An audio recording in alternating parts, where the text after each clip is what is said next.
Y es que, bueno, pues como ustedes sabrán, a partir de la Declaración Universal de los Derechos Humanos por parte de las Naciones Unidas en 1948, la libertad de expresión básicamente se entiende como un derecho humano fundamental que busca proteger y promover la posibilidad que cada persona pueda difundir, recibir, buscar, expresar opiniones, informaciones o ideas técnicamente sin ninguna restricción, sin ninguna frontera y bajo cualquier medio de comunicación. En este sentido, o sea, basándonos en cómo está formulado este derecho fundamental, ninguna persona por ningún motivo puede ser censurada, coaccionada, bloqueada, controlada para expresar sus opiniones e ideas según su propia idiosincrasia.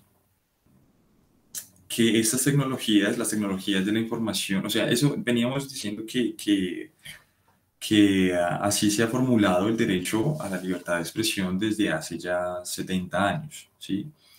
Y que este derecho, pues básicamente considera que cada persona tiene la posibilidad de difundir, recibir o buscar la información que ella desee.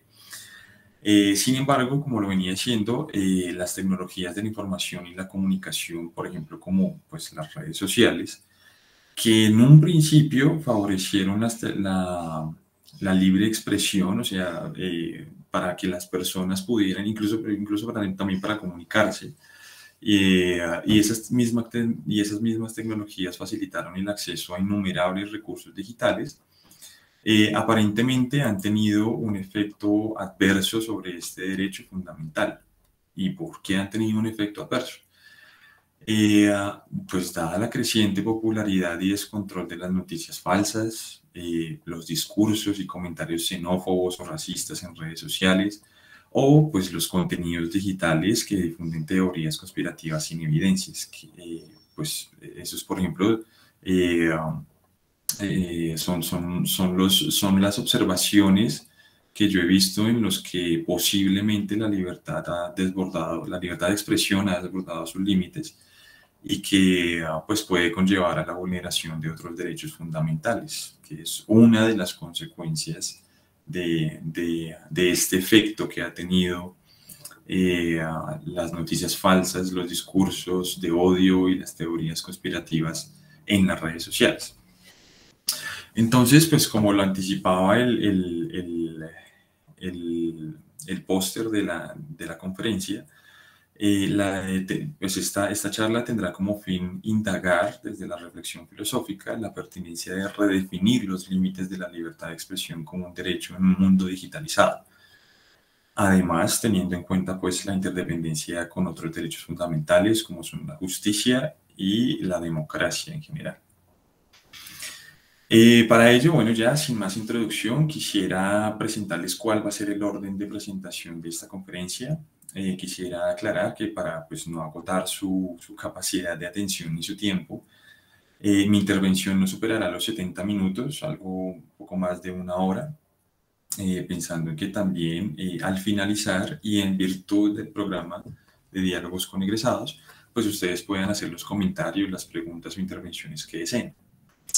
Así entonces, el orden de la presentación será el siguiente. Entonces, en primer lugar, realizaré algunas precisiones conceptuales acerca de lo que aquí se entenderá por fake news, por discurso de odio, por teorías de conspiración, por ética y moral, que como veremos será necesario diferenciarlas.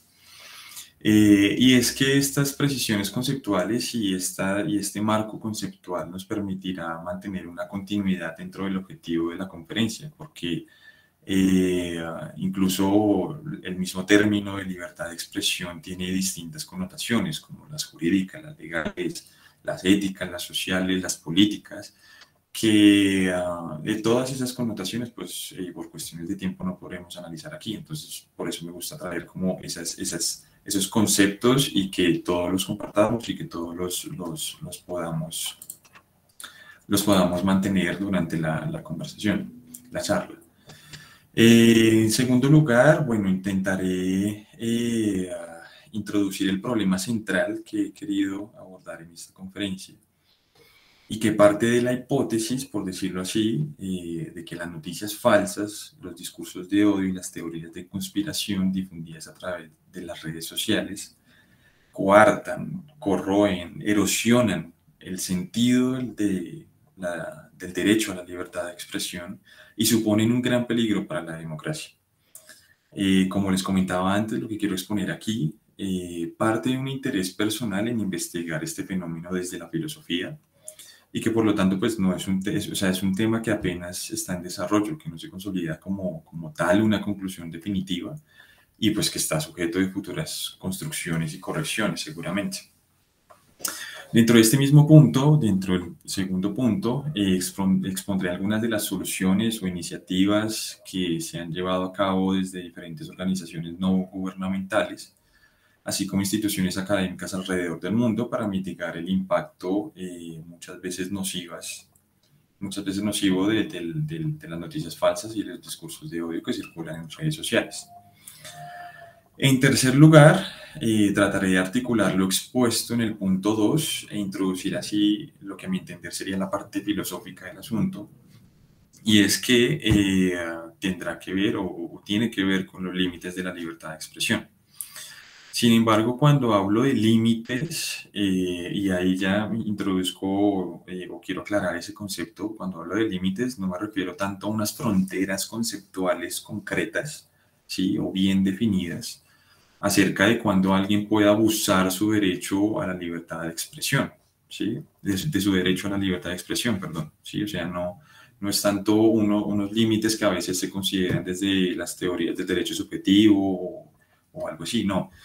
Por el contrario, cuando me refiero a los límites de la libertad de expresión, o si llegan a existir algunos límites a la libertad de expresión, me referiré a esos mínimos éticos, a los mínimos que son justos, a los mínimos universales en los que la libertad de expresión es legítima como derecho, que obviamente pues es un derecho que compartimos todos por igual y que pues tiene que compartir asimismo unos parámetros éticos mínimos que también sean compartidos a nivel universal. Y bueno, ya finalmente, y a manera de síntesis, presentaré algunas ideas que podrían aportar al desarrollo de este tema, que obviamente está a consideración de ustedes, que podrían dar algún soporte, alguna justificación a la aproximación filosófica de la libertad de expresión como derecho universal en medio de un contexto digital, virtualizado y tecnológico que siempre pues, está en constante transformación. Como les decía, la idea es que las preguntas las hagamos al final de la presentación, pero si ustedes tienen alguna pregunta durante el desarrollo de la conferencia, escribirla en el chat puede ser, y al final justamente las podremos resolver y las podremos atender con muchísimo gusto. Entonces, bueno, vamos con la primera parte. Yo creo que este es el primer concepto que quisiera clarificar. Me gusta empezar por ahí y es diferenciar lo que es ética y lo que es moral, ¿sí? Probablemente en el anterior diálogo he hecho esta misma comparación, esta misma diferenciación. Es terriblemente importante hacer esa diferenciación porque la mayoría de personas pues entienden que ética y moral es lo mismo. Desde el ámbito de la filosofía se encuentran algunas diferencias, hay algunos autores y algunas escuelas que lo entienden diferente, diferencian esos dos términos. Y es que hay que hacer la distinción entre ética y moral porque mientras que lo moral se refiere a esas normas, códigos, leyes, los hábitos, costumbres, y la pregunta de lo moral se refiere a qué debo hacer, ¿sí? En consecuencia, pues es una acción o una omisión, si es el caso. Uno puede no obedecer un código, no estar de acuerdo con una costumbre o con un valor, o asimismo puede guiar su vida cotidiana y sus decisiones y actuar bajo unos principios o normas o hábitos sociales o políticos o religiosos, ¿sí? Todo eso hace parte de lo moral, ¿sí? En cambio, la ética es la filosofía de lo moral, ¿sí? La ética es la reflexión crítico-racional de las normas, los códigos y las costumbres, ¿sí? Y la reflexión crítica racional, ¿por qué? Porque es la ética la que permite a través de la pregunta ¿por qué debo hacerlo? Brindarles una validez a esos códigos, una legitimidad a esas costumbres o unas razones a esas normas de por qué debemos actuar bajo eso o por qué no debemos actuar bajo ello. ¿Sí? Entonces, la respuesta ética, la respuesta a esta pregunta de por qué es un argumento. ¿Sí? ¿Y por qué es necesario hacer esta distinción entre ética y moral? Porque como vemos, pues estamos en una sociedad pluralista, en donde conviven diversidad de concepciones morales. Muchas veces, muchas veces nos hemos dado cuenta tal vez de que hay una insuficiencia argumentativa en las respuestas morales, ¿sí? Porque siempre se ha hecho así, porque tradicionalmente eso es lo que se hace. Hemos visto recientemente en casos polémicos acerca del aborto, acerca de la eutanasia, acerca de la pena de muerte, ¿sí? Muchas veces eso se atañe a normas y leyes que prohíben una y otra cosa, ¿sí? Pero ahorita se está dando justamente una reflexión crítico-racional acerca de eso, ¿sí? Y no es porque y la reflexión crítico-racional, lo que sería la ética, no la haría ya de por sí válida. No, tiene que concebirse un argumento capaz de legitimar aquella problemática, aquellas costumbres, ¿sí? O aquellos hábitos que normalmente se realizan en diferentes áreas, en la salud, en la política. Por otra parte, la diferenciación entre ética y moral es necesaria porque aparecen problemáticas nuevas y porque muchas veces esa pregunta de qué debo hacer es también insuficiente. No sabemos cómo responder a qué debo hacer.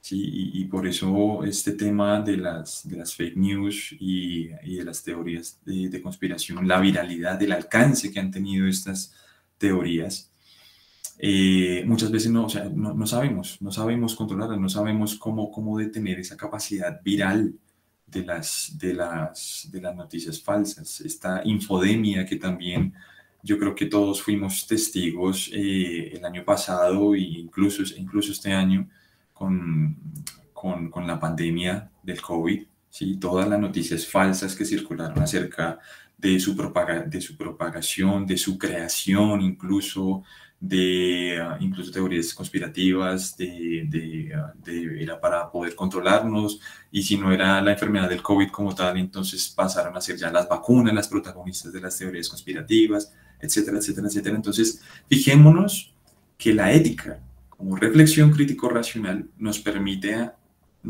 analizar, nos permite pensar debemos ¿por qué debemos dejar de lado esas costumbres por ejemplo, ciertas personas de no vacunarse? O, por ejemplo, la reflexión ética nos permite decir por qué, nos permite justificar, nos permite dar un argumento de por qué es mejor vacunarnos por el bien de todos. ¿Sí? Ya lo veremos más adelante, entonces. Bueno, los siguientes conceptos trataré de pasar rápidamente por aquí. Es la libertad de expresión. La libertad de expresión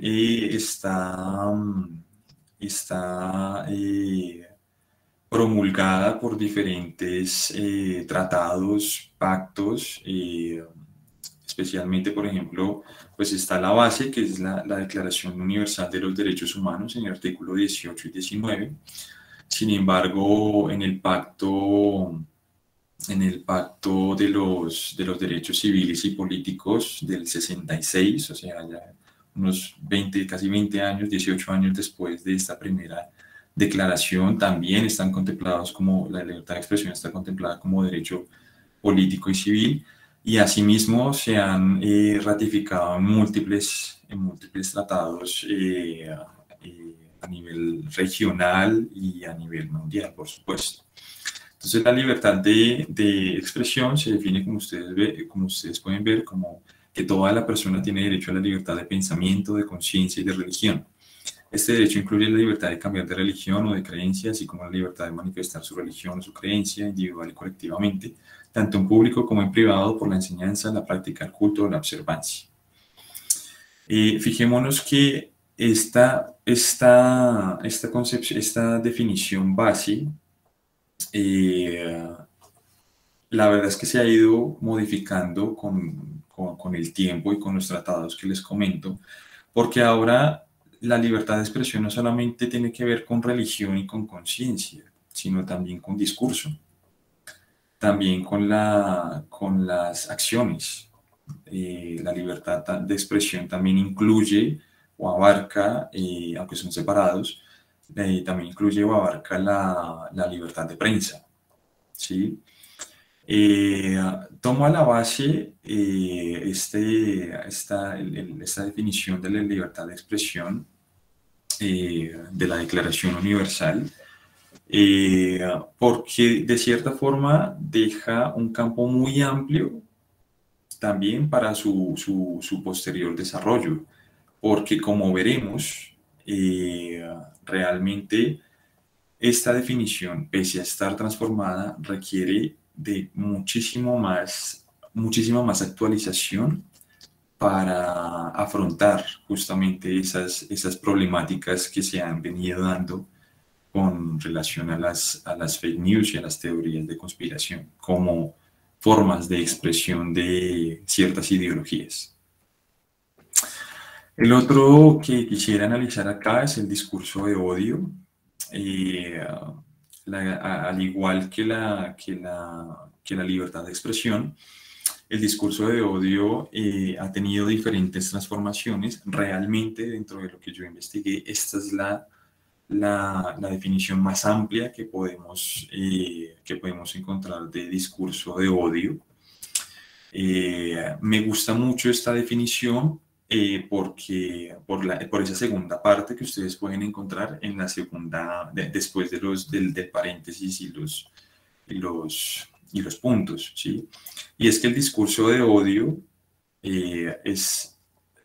también dentro del discurso de odio también se incluyen aquellas formas basadas en la intolerancia, esa expresión que tiene esas formas de odio y esas formas de intolerancia con independencia del medio de expresión utilizado, incluido Internet y cualquier otro medio de comunicación. Esta definición incluso es de 1997, o sea, ya hace bastante tiempo.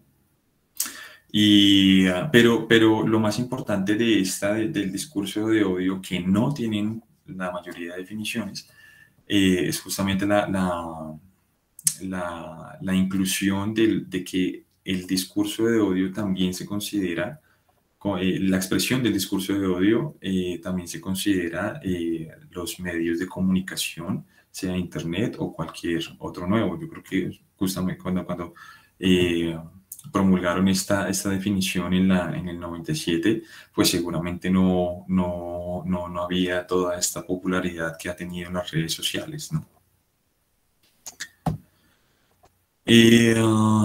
Bueno, ya con noticia falsa, esta definición también me pareció muy adecuada, porque, pues bueno, definir noticia falsa a veces es compleja, a veces es complejo definir noticia falsa, porque depende de una categoría que normalmente es científica, no social ni moral, que es la verdad, ¿sí? Sin embargo, pues la definición que aquí encontré, que es actualizada, como ustedes ven, la referencia la obtuve de un artículo de este año y se define como una información que es intencionalmente falsa, que a menudo propaga historias maliciosas como las teorías conspirativas. Las noticias falsas también son información o el contenido que puede ser caracterizado como altamente emocional y altamente radical, sesgado, y pues que las mismas historias contienen ese grado de que no corresponde a algo fáctico. Muchas veces esas noticias falsas son inventadas, no son basadas en la realidad, perdón, o incluso también son eh, contenidos fabricados, ¿sí? Como hay hay una organización que se llama la Fundación Español Urgente, que incluso recomienda el vocablo noticias falseadas en lugar de solo falsas, porque ese adjetivo falseado precisamente le da ese matiz de información adulterada. Eh, Porque, bueno, realmente las noticias falsas no pueden estar basadas en hechos inverosímiles o en personas poco conocidas, ¿sí? Deben generar un interés. O, por lo mismo, para poder crear un interés, deben crear un cierto grado de credibilidad en la persona o población objetivo, ¿sí? Muchas veces, como vemos, las noticias falsas están dirigidas a adeptos, fieles, seguidores, contradictores de diferentes ideologías religiosas, políticas, con diferentes afinidades, pero esta misma afinidad y esta misma afiliación que tienen estas personas los vuelve mucho más vulnerables a creer las noticias falsas, a creer ese contenido emocional, el highly emotional and highly partisan del contenido de las noticias falsas. Y pues por último, las noticias falsas normalmente generan confusión o miedo que afectan nuestros propios intereses. Y las noticias falsas normalmente pues no las creemos porque son amenazas a los estilos de vida propios.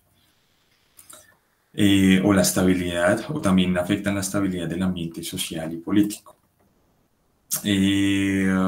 Antes de pasar a las teorías conspirativas,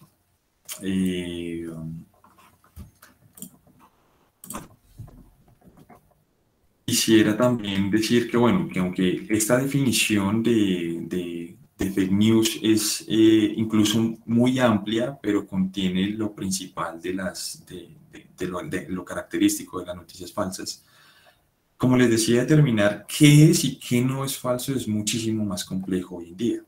¿Sí? Como muchos de nosotros hemos evidenciado, las noticias falsas como concepto ya no se utiliza tanto para referirse a que el contenido es informativo o poco fiable en general, sino que su uso está mucho más ligado al ámbito político, para referirse, categorizar, tildar o degradar o acusar, como quieran, la credibilidad de ciertas fuentes de información o para clasificar negativamente un conjunto de opiniones que vayan en contra de los propios intereses.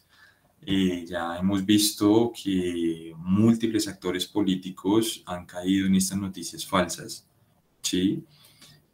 Bueno, caído es un decir, porque la responsabilidad se las llevan ellos, pero han caído en estas noticias falsas justamente porque pretenden difamar la credibilidad o difamar la imagen de su contrincante político, ¿sí? Y como les decía, pues falsear una noticia o entender o sea, diferenciar qué es una noticia falsa de aquella verdadera también es algo problemático porque implica un fundamento de lo verdadero y pues lo verdadero también incluso depende de un consenso universal. Entonces, fácilmente podemos encontrar polos opuestos políticos e ideológicos y ambos se acusan de que el uno y el otro eh, eh, um, promueven noticias falsas. pero pues como ya veremos, lo digo porque es muy importante esta dicotomía que a veces nos pone el de noticia falsa o la falsedad de la noticia, porque como veremos, necesitamos un punto de vista objetivo y ya llegaremos a ese punto.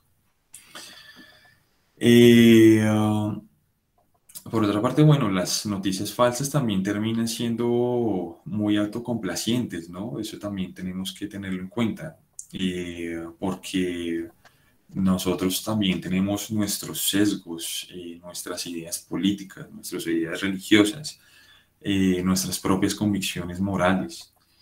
Y muchas veces también caemos en estas noticias falsas porque nos encaja psicológica y socialmente, nos encaja muchísimo mejor aquello que está de acuerdo, que está afín a esas convicciones, que aquello que está en contra. Incluso aquellas cosas que están en contra de esas convicciones o que no nos importa, a pesar de que sean noticias falsas, las desechamos, pero somos mucho más proclives a compartir contenido falso cuando están en línea con esas convicciones. Bueno, por otro lado, las teorías conspirativas. He encontrado estas dos definiciones actualizadas. La de la UNESCO, me perdonarán ahí, la de la UNESCO es de 2019. La de 2014, me pareció que resume muy bien lo que es una teoría conspirativa, ¿sí? Y bueno, la teoría conspirativa, a mi modo de ver, es como el medio más idóneo, el caldo de cultivo por el que se pueden promover y difundir más rápido, incluso con mayor potencia, los discursos de odio y las noticias falsas, ¿sí? Como ustedes ven en esas dos definiciones, hay secretismo, hay algo oculto, incluso estas actividades ilegales o el secretismo con el que se realizan. Y es que las teorías conspirativas integran los suficientes elementos sociológicos y psicológicos para ser eficientes en su objetivo: cambiar la mentalidad, la ideología, las creencias de las personas, incluso su misma personalidad, ¿sí? De aquellas, pues obviamente, que estén expuestas a este tipo de contenidos. Y es que creer en teorías conspiracionistas, como cualquier otro tipo de teoría o modelo, hace parte de nuestra propia naturaleza, puesto que muchas veces nos permite imaginar o al menos intentar comprender, pero no explicar, el modo en cómo se configuran los hechos, sean sociales, físicos, metafísicos, que ni la ciencia ni la historia han logrado descubrir o desentrañar. Eso es lo atractivo de las teorías conspiracionistas. Además de que lo oculto, lo inexplicable, lo azaroso, lo mágico, para nuestros cerebros en parte racionales, pero también en parte primitivos, debe tener alguna explicación, algún fundamento, alguna causa, aun cuando carezcan de lógica o racionalidad. O sea, ya sabemos de que históricamente hay teorías conspiracionistas desde el siglo III antes de Cristo, ¿sí? Después de Cristo, toda la persecución que sufrieron los cristianos, los paganos, a partir de conspiraciones, básicamente, ¿sí? Y estas conspiraciones, pues obviamente se han ido desarrollando a través de la historia. Pero bueno, como las teorías conspiracionistas, perdón, son, a mi parecer, teorías cognitivas acerca de la existencia y la realidad, sea mundana, inframundana o supramundana. Y se aprovechan pues en parte de nuestra ingenuidad y de nuestra limitada capacidad racional para develar lo misterioso y lo desconocido. Pero lo irónico es que las teorías conspiracionistas o las teorías conspirativas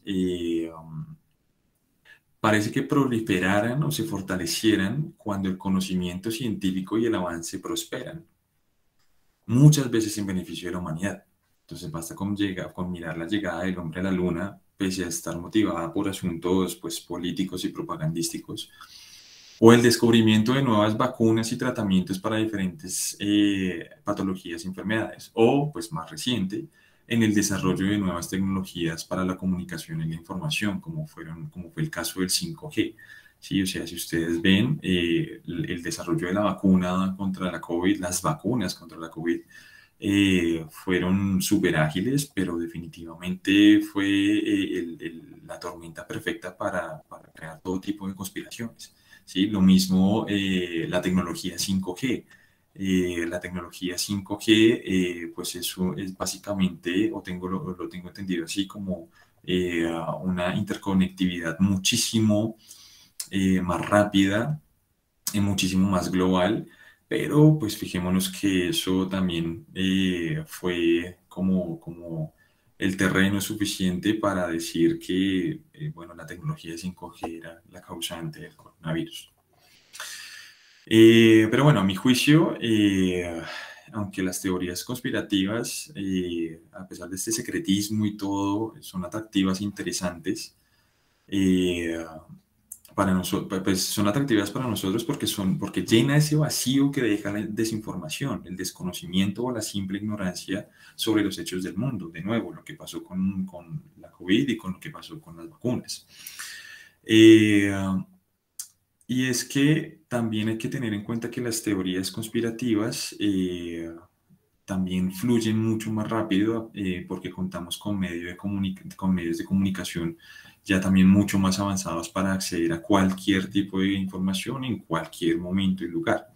Y eso mismo nos hace vivir sobreexpuestos y saturados de datos, de fuentes, de opiniones, de hipótesis que pues claramente superan nuestra capacidad de procesamiento y de comprensión y que son los ingredientes perfectos para reforzar estas teorías conspirativas. Pero las noticias falsas y las fake news son completamente distintas, ¿sí? Es un tanto difícil diferenciarlas, pero bueno, las noticias en general, no solo las falsas, sino las noticias en general, como piezas de información comprimida, también funcionan como elementos de satisfacción para nuestro componente, nuestras dimensiones cognitivas, emocionales y sociales, que refuerza e influye en nuestra opinión. Esto también lo comparte las teorías conspiracionistas, ¿sí? Pero, a mi modo de ver, las noticias falsas están diseñadas para que su credibilidad, su visibilidad y su replicabilidad sean más sencillas, prácticas, de fácil acceso. Esto es esto es lo que diferencia a las noticias falsas de las teorías conspirativas. Las noticias falsas, los bulos, también denominados bulos, tienden a ser menos refinados, de menor calidad y elaboración, mucho más desechables que los modelos conspirativos, ¿sí? Por lo general es mucho más factible encontrar noticias falsas en videos cortos o fotomontajes, ya que estos formatos facilitan la difusión de la noticia falsa por las redes sociales.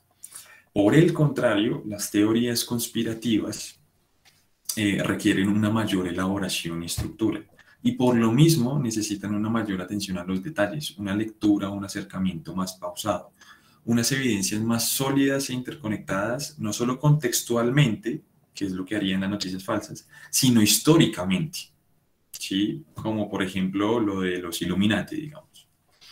Entonces, esta característica, esta arquitectura compleja de las teorías propias de las teorías conspirativas es la que las hace tan únicas e interesantes, pero a la vez tan profundas y tan complejas que vuelve casi imposible su refutabilidad y falsación. Y es que las teorías, pues como yo lo decía, las teorías conspirativas tienen un carácter casi intrínseco a la propia naturaleza humana, a su memoria, a su conciencia, a ese imaginario colectivo que pues con el paso del tiempo y el acontecer de la historia pues se robustece.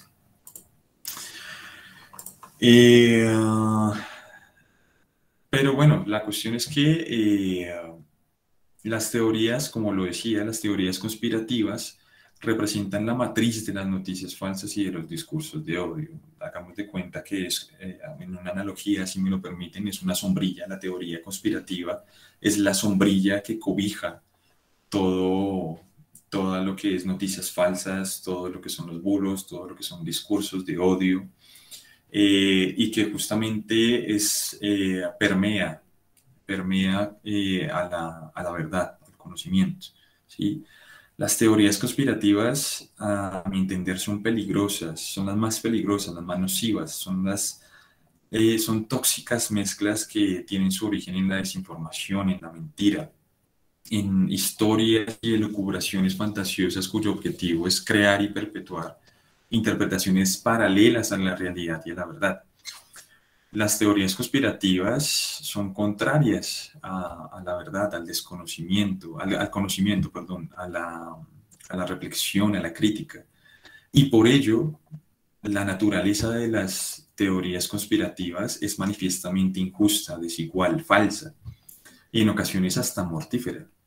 Porque, como lo veremos más adelante, ya en el siguiente apartado, es o sea, las consecuencias o los efectos de creer que la humanidad nunca ha pisado la luna o de que la Tierra es plana son muy distintas.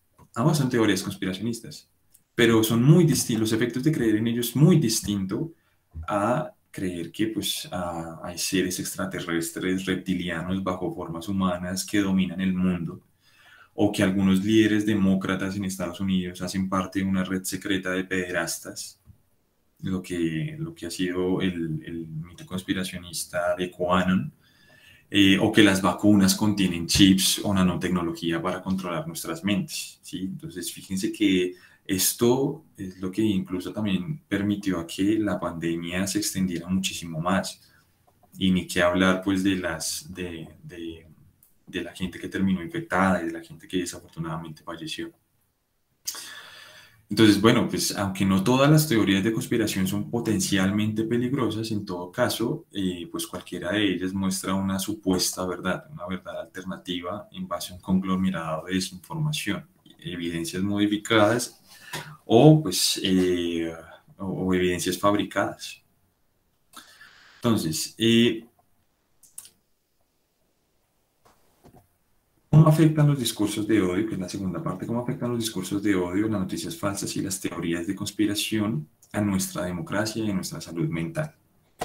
En primer lugar, yo quiero ser un tanto realista y es decir que, a mi modo de ver, la información falsa, esta infodemia, que es como el vocablo que normalmente se utiliza para esa epidemia de información falsa, eh, realmente se ha propagado por el mundo con muchísima mayor velocidad y con mucha más fuerza, no tanto y no solo por el hecho de las redes sociales, no tanto por el número de usuarios que crean las redes sociales, sino también hay que mirar hacia adentro, o sea, no solamente echarle la culpa a las redes sociales, porque tal vez eso sea muy fácil, sino que también hay que tener en cuenta que han existido fallos en las políticas públicas. El estado de bienestar en muchos lugares del mundo, incluso en países ricos,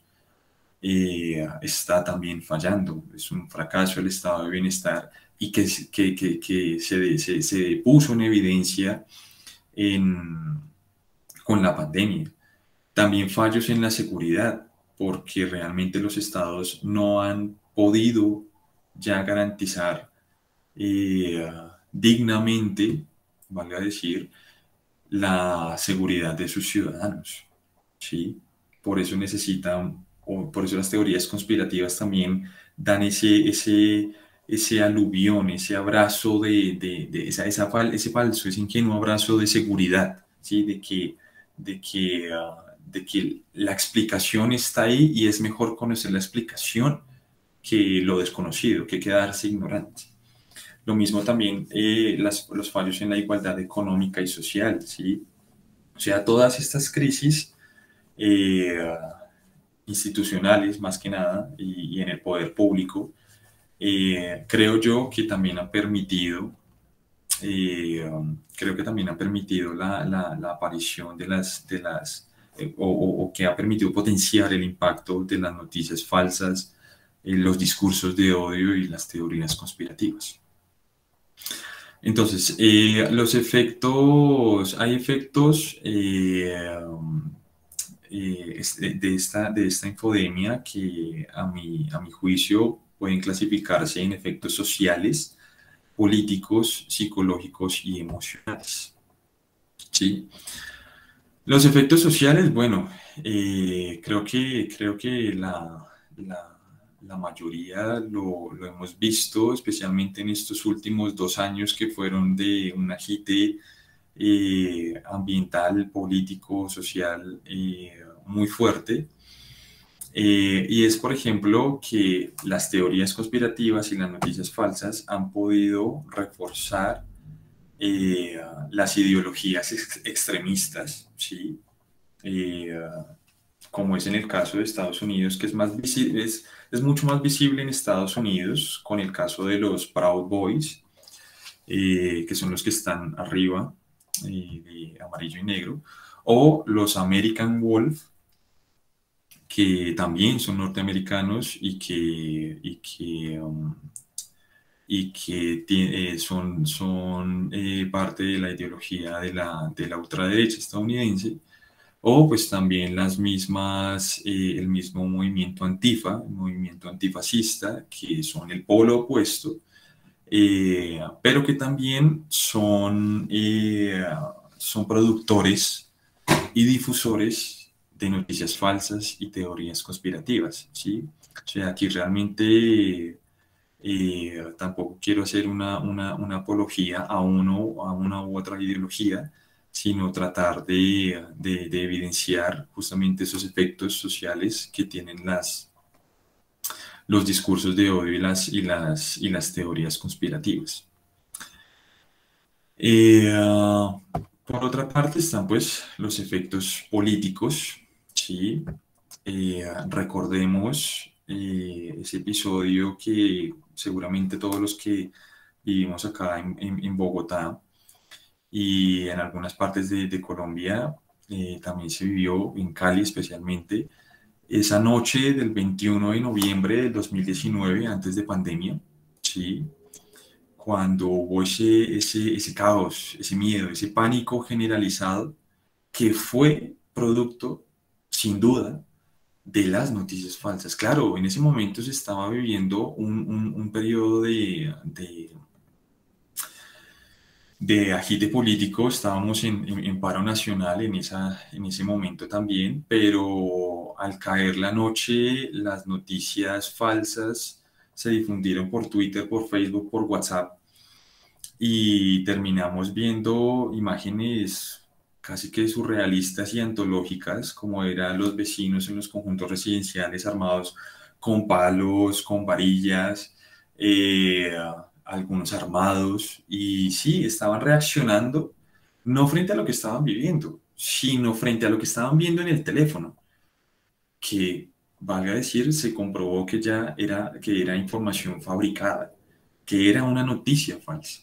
Pero eso creó incluso también, o sea, a pesar de que la imagen que les muestro ahí es de Patio Bonito, en la localidad de Kennedy, a pesar de que en Patio Bonito hubo manifestaciones violentas, ¿sí? Ese mismo brote de pánico que surgió a través de las redes sociales, básicamente dio paso a que se autorizara una militarización, ¿sí? Otro efecto político, ya en Norteamérica, lo vimos este año a inicios, en enero, ¿sí? Cuando Donald Trump, aún insistiendo en que las elecciones le habían sido robadas, en su último discurso frente al Capitolio, pues todos sus simpatizantes, obviamente, la mayoría de sus simpatizantes estaban allí.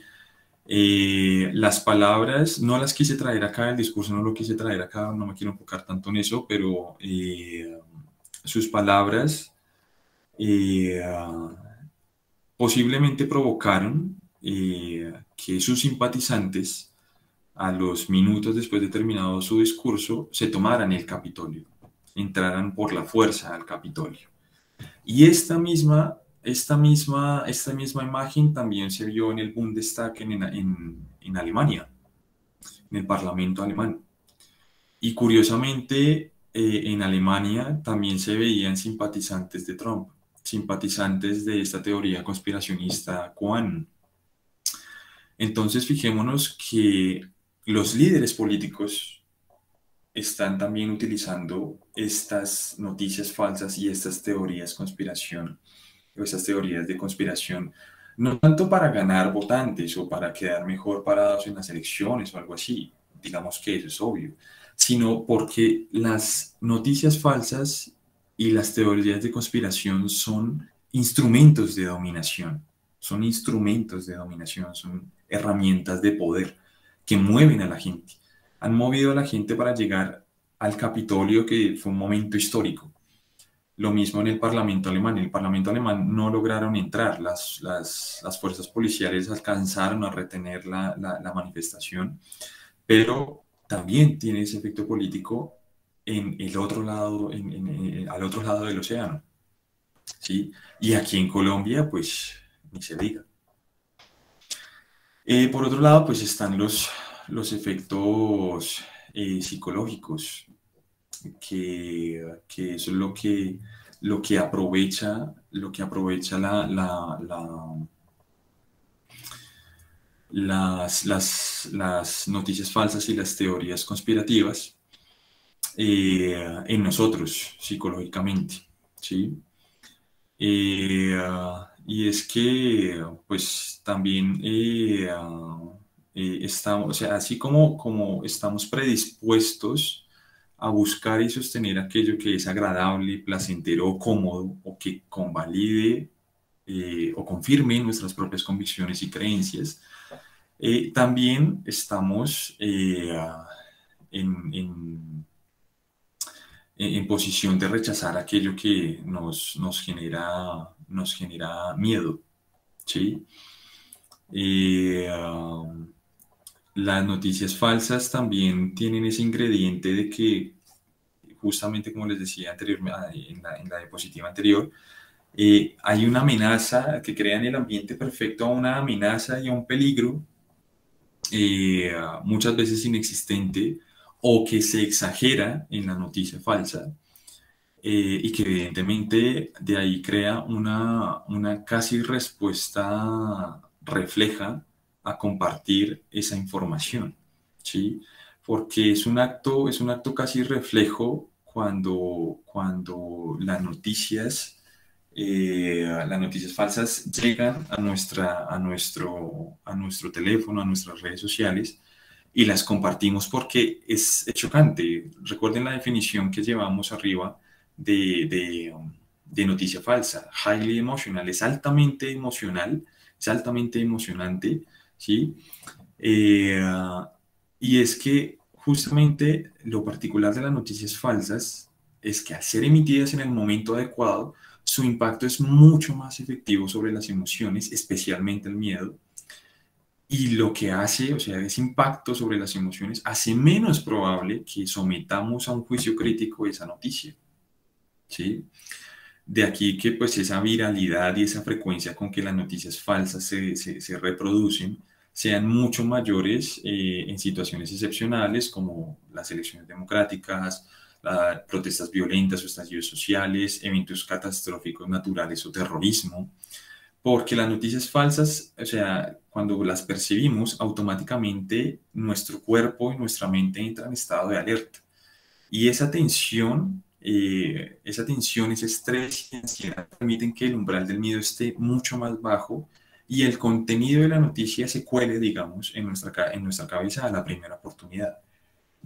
Incluso también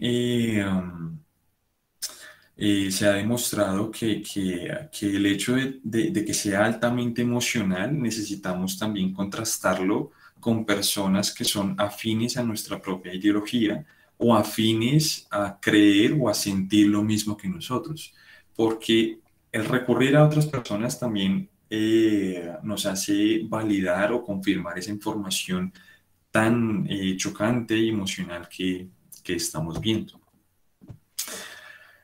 Pero bueno, les decía más arriba, al inicio de este apartado, que uno de los problemas es estos fallos en las políticas públicas, en la confianza institucional y todo esto, pero la raíz del problema es el denominado algoritmo, ¿sí? El algoritmo suena como un villano o algo así, eh, pero es este algoritmo el que realmente es el responsable de que las noticias falsas, las teorías de conspiración y los discursos de odio tengan una fuerza viral en las redes sociales tan potente, ¿sí? ¿Cómo funciona el algoritmo? Me perdonarán ahí el pequeño error al algoritmo. ¿Cómo funciona el algoritmo? El algoritmo en todas las redes sociales, YouTube, Facebook, Twitter, eh, WhatsApp menos, pero WhatsApp, o sea, menos con relación a las anteriores redes sociales, pero WhatsApp también, sin duda, funciona con este algoritmo y básicamente se fortalece, o sea, el algoritmo que permite que las noticias falsas sean mucho más virales. eh, es a partir de las publicaciones que generen conversación en los comentarios o el número de interacciones y clics que se le da a esa noticia o el número de reproducciones y, más importante aún, el tiempo de consumo.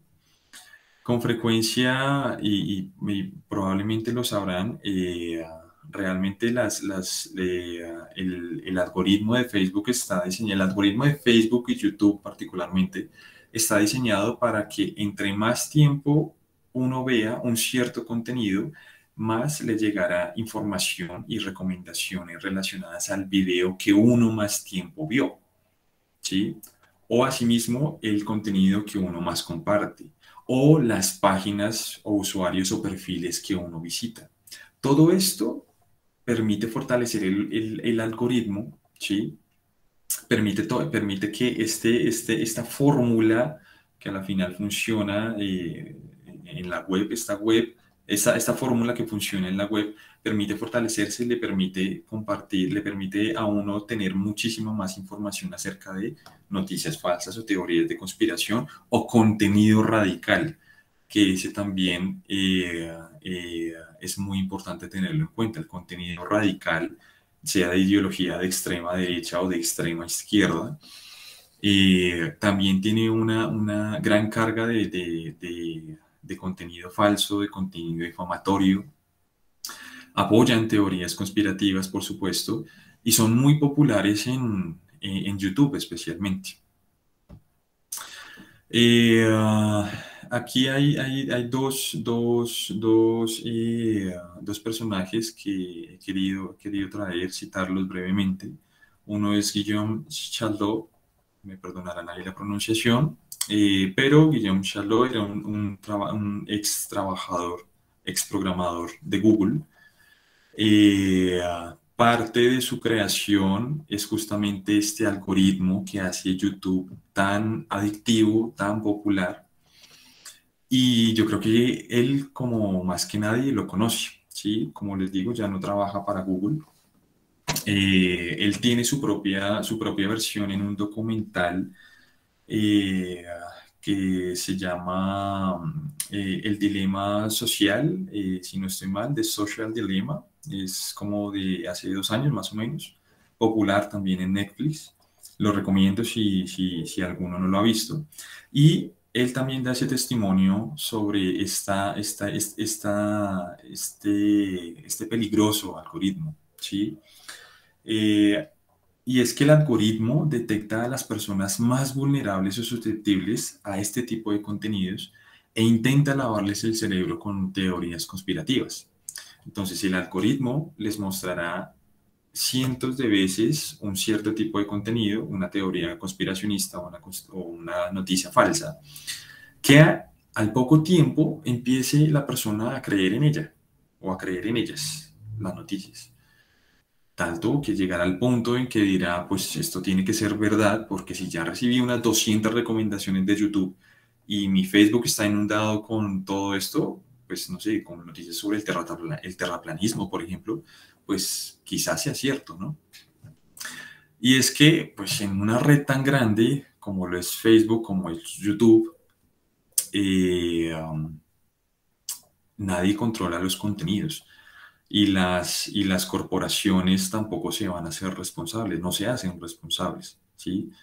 YouTube tiene aproximadamente 3 millones de visualizaciones por minuto, y aproximadamente más de 400 horas de contenido es cargado en el mismo minuto a la plataforma. Entonces, imagínense, o sea, es imposible controlarlo, al menos manualmente es imposible controlarlo, ¿sí? Y esta frase de Lorena Jaume Palacci es también definitoria porque el algoritmo está ahí, solito, y se va fortaleciendo con todos los datos privados también que nosotros le proporcionamos a las redes sociales. De nuevo, la cantidad de publicaciones, interacciones, tiempo de reproducción, todo eso le va dando el músculo eh, a, a este algoritmo. Lorena Jaume Palacci es la CEO, la fundadora de una organización no gubernamental, se llama Ethic Tech Society. Y justamente también ella desarrolla o trata de, o lidera el desarrollo de algoritmos que sean todo lo contrario, que combatan esta fuerza viral de estos algoritmos de YouTube, de Facebook, para reducir, perdón, no para reducir, para identificar, para detectar el contenido que es falso. Eh, y bueno, la pregunta con la que iniciaba este apartado era por qué, o sea, los discursos, que si los discursos de odio, las fake news y las teorías conspirativas suponen una amenaza a las democracias contemporáneas. A mi modo de ver, sí, es la conclusión o una conclusión parcial que llego después de este análisis que más o menos les he compartido, porque abusa, por un lado, de las libertades fundamentales, como les decía, la libertad de expresión. Todo se puede decir, básicamente, ¿sí? No hay ningún control. Asimismo, este contenido falso y estas teorías de conspiración ha hecho, como lo veíamos en esos efectos sociales, ha hecho que la gente se radicalice o nos radicalicemos más, que estemos mucho más polarizados, ¿sí? En las elecciones en todo el mundo se ha evidenciado que básicamente hay dos partidos, llegan los dos candidatos al final, pero el uno gana con un pequeño margen de diferencia. La extrema derecha, debo decir que se ha fortalecido a partir de estas noticias falsas, a través de esa popularidad que ha tenido su propia ideología en los medios sociales, ¿sí? Para nadie es un secreto el éxito que tuvo el partido ultraderechista alemán, Alternativa para Alemania, y su éxito se debió por esa popularidad que tienen sus líderes en expresar este contenido y estas ideas libremente en contra del antisemitismo, en contra de los musulmanes, de la migración, de los afrodescendientes, ¿sí? Este contenido incontrolable también ha permitido que se fortalezcan sectores de la extrema derecha. Incluso el antecedente de la Alemania nazi es directo, ¿no? Es directo. Así, a partir de publicidad, también lo sabemos, a partir de la misma publicidad fue que Hitler llegó al poder en el 33, en 1933. Por otro lado, amenaza, y yo creo que este es muy importante, el punto 3, el poder ilimitado que tienen las corporaciones que administran la información. Facebook, WhatsApp e Instagram pertenecen a la misma corporación. ¿Sí? Las tres son básicamente propiedad de Mark Zuckerberg, quien hace poco abrió o va a impulsar este metaverso. ¿Sí? Estas tres redes sociales, nomás considérenlo, qué cantidad de información pueden tener de cada uno de nosotros. Y a esas tres sumémosle Google, ¿sí? Con Maps, con YouTube, con Gmail. Los que tienen Instagram, los que tenemos Twitter, ¿sí? La cantidad de información, todo esto también permite, como les decía, fortalecer el algoritmo. Pero estas corporaciones, ¿sí? Lo que está alrededor de Facebook, lo que está alrededor de Google, lo que está alrededor de Twitter, estas corporaciones básicamente son los que tienen el control de estos instrumentos de poder que terminan siendo las noticias falsas y las teorías de conspiración a través de las redes sociales.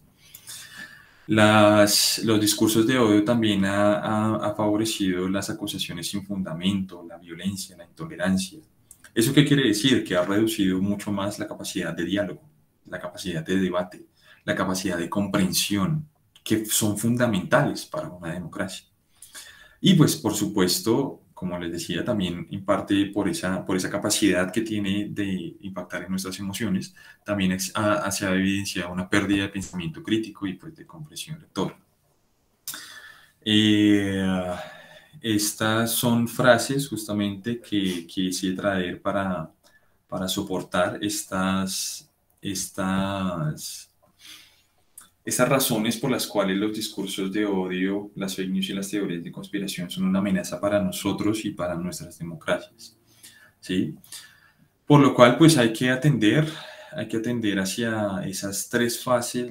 Las tres fases de la desinformación son básicamente la producción, la difusión y su consumo. Probablemente no tengamos la posibilidad de deliberar, de decidir sobre su producción, pero sí sobre su difusión y su consumo, ¿sí?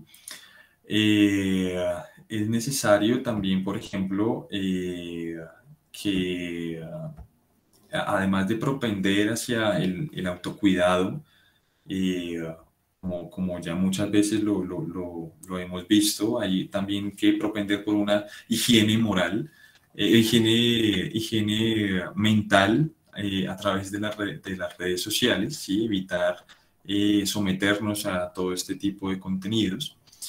Eh, y bueno, también están la búsqueda de soluciones digitales, que está aquí. Por cuestiones de tiempo ya quisiera como omitirlo un poco, pero básicamente quiero decirles es que a nivel digital se están estableciendo unas posibles soluciones para mitigar ese impacto de las noticias falsas y las teorías de conspiración, que es crear algoritmos o sistemas o softwares basadas en inteligencia artificial para poder automatizar la detección de las noticias falsas.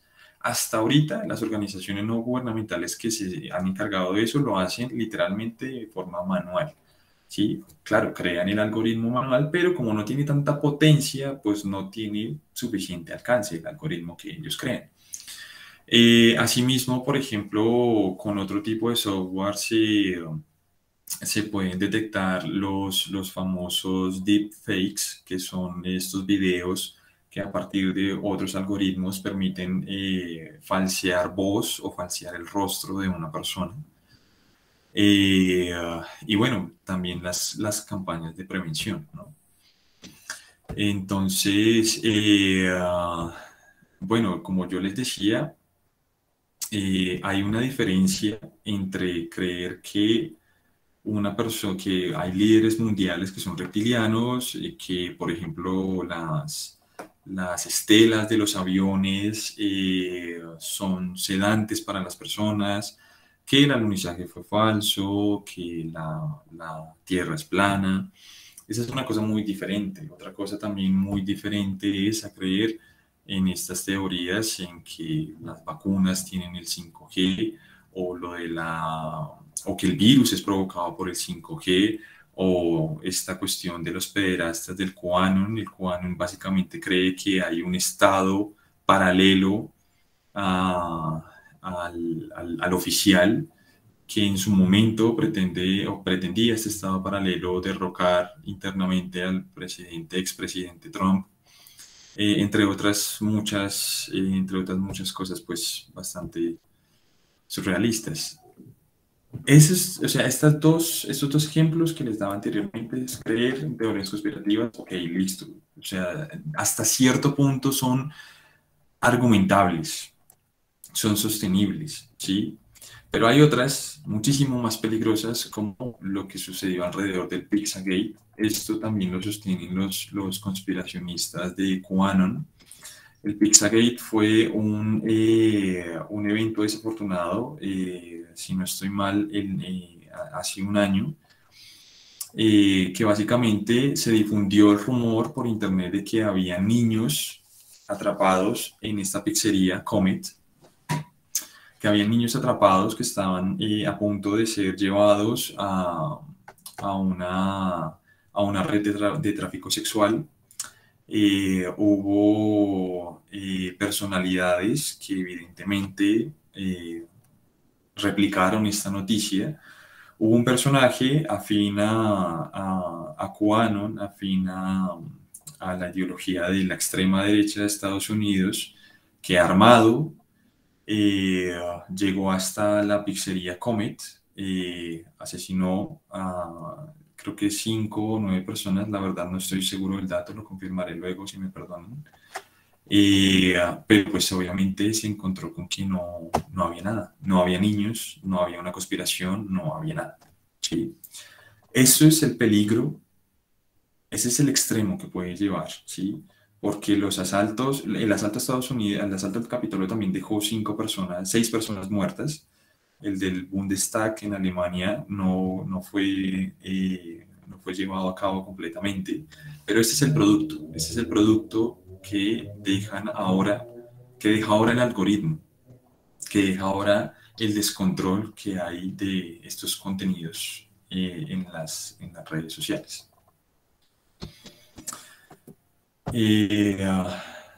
Bueno, pues en vista de lo anterior, yo quisiera ya pasar al tercer punto, y es que la pregunta, hay dos preguntas que vienen acá y que quisiera que invitarlos a esa reflexión, ¿sí? La primera es, en vista de todo esto, de todo lo que les he mencionado, ¿será necesario prohibir, censurar, sancionar y penalizar las distintas formas de discurso de odio, noticias falsas y las teorías conspirativas? Si es así, si es necesario prohibirlas, debemos establecer un porqué. Recordemos una reflexión crítico-racional, una respuesta ética, un argumento. Si respondemos que sí es necesario, debemos dar un argumento y asimismo establecer un diálogo con aquellos que también estén de acuerdo y con aquellos que no estén de acuerdo. Pero si todos respondemos que no es necesario prohibir y censurar las formas, los discursos de odio, las fake news y las teorías, también podríamos dar un porqué, pero ahí se acabaría la discusión. Ahí ya no habría realmente nada que debatir. La siguiente es: ¿qué puede aportar la filosofía moral para justificar los límites a la libertad de expresión? ¿Sí? Bueno, pues de lo que yo he leído,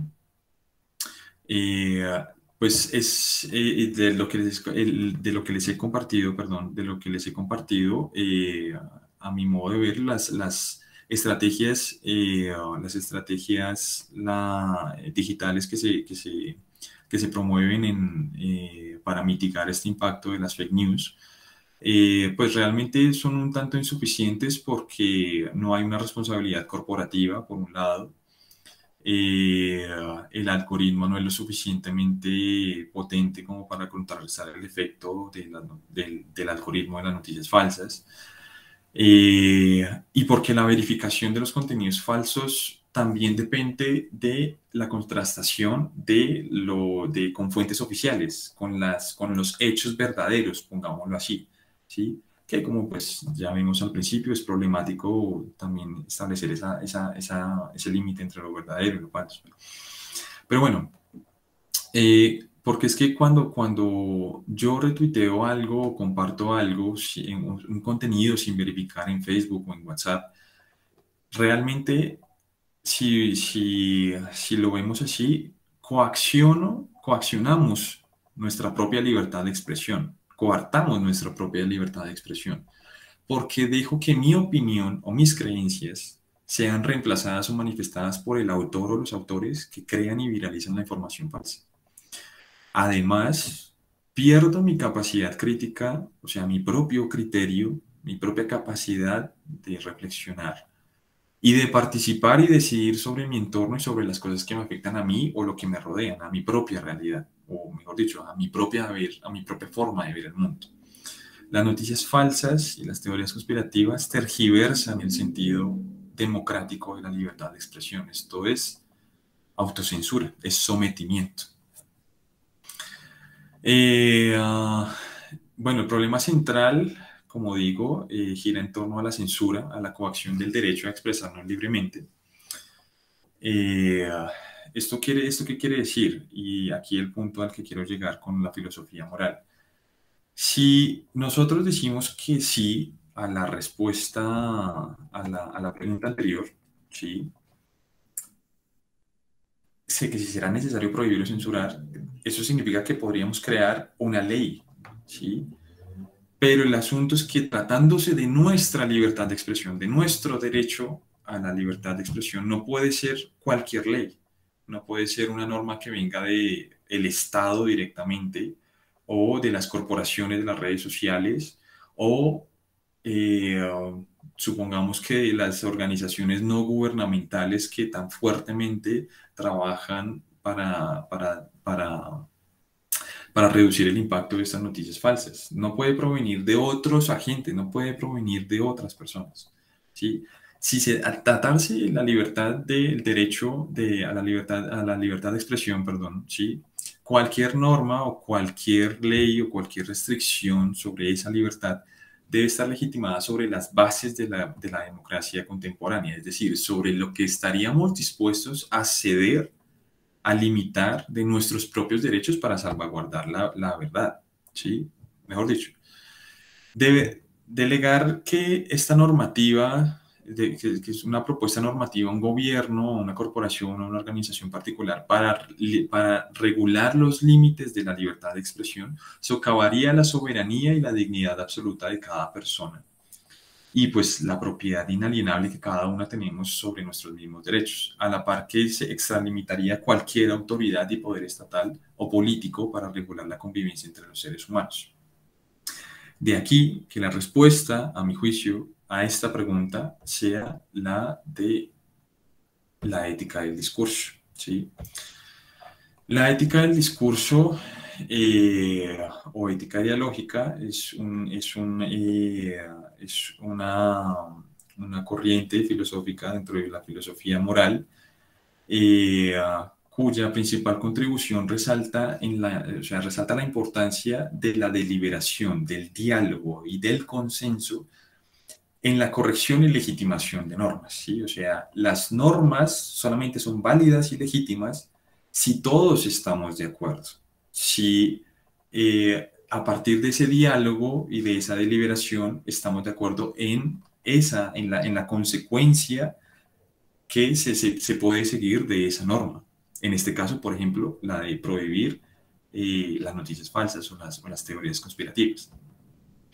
Desde una dimensión pragmática, relacional y dinámica, la ética discursiva defiende la necesidad de regular las condiciones reales de la acción comunicativa a la par de un a priori lingüístico y de una comunicación ideal del habla. ¿Esto qué quiere decir? Que es imposible que todos estemos de acuerdo, pero ese es el ideal al que debemos llegar, ¿sí? a priori, esta situación ideal de habla en el que todos estemos de acuerdo para validar una norma, para estar de acuerdo con una norma, es inalcanzable, pero eso es a los que todos los diálogos y las deliberaciones deben tratar de llegar, es un ideal, ¿sí? Es una idea, en lo que en filosofía se llama, es una idea regulativa, es una idea contrafáctica porque no se va a lograr nunca, pero es una idea regulativa porque podría dar las reglas con las que el discurso, con las que ese diálogo podría realizarse para poder legitimar las normas de que se trata, que tratamos acá, por ejemplo, la libertad de expresión. Entonces, el principio básico de la ética del discurso exige que toda norma que se pretenda válida o legítima debe ser producto del diálogo y del consenso entre los interlocutores, ¿sí? Capaces de lenguaje, no solamente verbal, y quienes deben tener las mismas condiciones simétricas de participación e información para aceptar las consecuencias que se seguirían del acatamiento universal de la norma en cuestión, ¿sí? Aquí realmente en la ética discursiva, y por eso tal vez lo propongo como el marco de una posible ley, digamos así, que regule la prohibición de las noticias falsas, es porque aquí en la ética discursiva básicamente gana la contundencia del mejor argumento. Y pues, más importante aún, el asentimiento voluntario de todos los interlocutores que puedan establecer un consenso ético, ¿sí? La ética discursiva realmente también permite tener la posibilidad de formular criterios correctivos para la comunicación entre los interlocutores, como les decía, es un ideal regulativo. Y ese ideal regulativo permite dar esas reglas para evitar la arbitrariedad de los intereses particulares involucrados o pues de la imposición de concepciones o normas morales subjetivas, ¿sí? Entonces, aquí está el principio, este principio de universalización, que es el más conocido de la ética discursiva, es de Jürgen Habermas, filósofo alemán, y básicamente, pues dice así, toda norma válida ha de satisfacer la condición de que las consecuencias y efectos laterales de su seguimiento, del seguimiento de esa norma, sean también para la satisfacción de los intereses de cada uno, ¿sí? Que puedan ser aceptados voluntariamente, ¿sí? Tanto o sea, por los afectados como por los interlocutores que estén tratando esa norma, ¿sí? ¿Por qué es tan importante este principio de universalización? Como yo les decía, tratándose de la libertad de expresión que nos afecta a todos, cualquier cosa que se trate de derechos fundamentales nos afectará a todos. Por lo tanto, cualquier afectación, cualquier restricción, cualquier obstáculo, censura, ha de ser validada por nosotros mismos, no por agentes externos o estatales, va a tener que ser legitimada por nosotros mismos. Y ese es el sentido de la democracia radical, no de extremista, no, de la democracia a raíz, pues.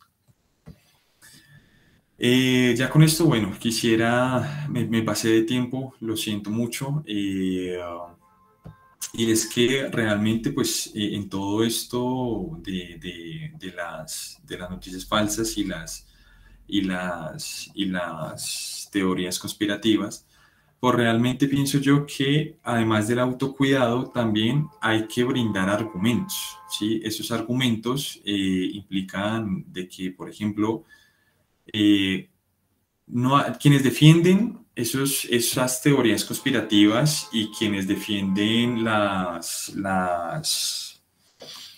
los contenidos radicales de extrema derecha o de extrema izquierda, pues realmente hay que convencerles, pienso yo, de argumentos suficientes. Uno de ellos es que, o sea, ellos a veces parece que se aprovecharan de la sociedad pluralista y diversa que tenemos, en la que convivimos para poder expresar sus ideas. Pero es que en realidad no hay lugar a la pluralidad si una de las partes quiere erradicar la diferencia y la diversidad que hacen características a pluralidad, ¿sí? Y es que es irreal, es irracional, es contradictorio y absurdo pretender hacer uso de un derecho, en este caso en el derecho a la libertad de expresión, para atacar otros puntos de vista, buscando pisotearlos, oscurecerlos, eliminarlos incluso. Es contradictorio de nuevo valerse del pluralismo y de una idea mediocre de la democracia para pervertir los medios de participación y de diálogo y convertirlos en una estrategia egoísta, en ocasiones partidista, que solo satisface intereses extremistas o radicales y esos mismos, hasta cierto punto, con fines muy peligrosos y destructivos. Es por eso que ninguna teoría, ninguna noticia falsa, ningún discurso de odio debería ser subestimado. Y menos si su difusión por redes sociales es viral. Porque las noticias, en general las noticias, sean falsas o verdaderas, son poderosas armas manipuladoras. La mayoría de veces el contenido que se presenta en las noticias puede configurar nuestras opiniones y creencias, así como reforzar nuestros propios miedos y prejuicios también. Entonces, la ya manera de conclusión es que pues debemos encontrar mecanismos de contrapeso a esa racionalidad estratégica de los agentes políticos, de ciertos agentes sociales, del algoritmo, de las corporaciones, que son intereses, esa racionalidad estratégica, lo veíamos en la cita de Guillaume Charlot. El algoritmo lo que quiere hacer es YouTube más grande, y entre más grande es más dinero para YouTube, más dinero para Facebook, más dinero también para los que crean contenido, pero ¿a costa de qué? Sí, entonces toda esta racionalidad estratégica, que es de un corte claramente neoliberal y capitalista, hay que irlo reduciendo, hay que irlo mitigando. ¿Con qué? Con mayor participación. Y la participación no es solamente en las elecciones, muchas veces lo he dicho, no es solamente en las opiniones que podemos dar o no a través de las redes sociales, ¿sí? Sino en la posibilidad de tener un criterio, en la posibilidad de poder valer nuestro derecho a la libertad de expresión, sí, pero a través de la racionalidad crítica. Además que eso, pues, esta ética, además de eso, perdón, esta ética del discurso, pienso yo, también puede darnos ese espacio, o más bien, es un enfoque, es un modelo que nos permite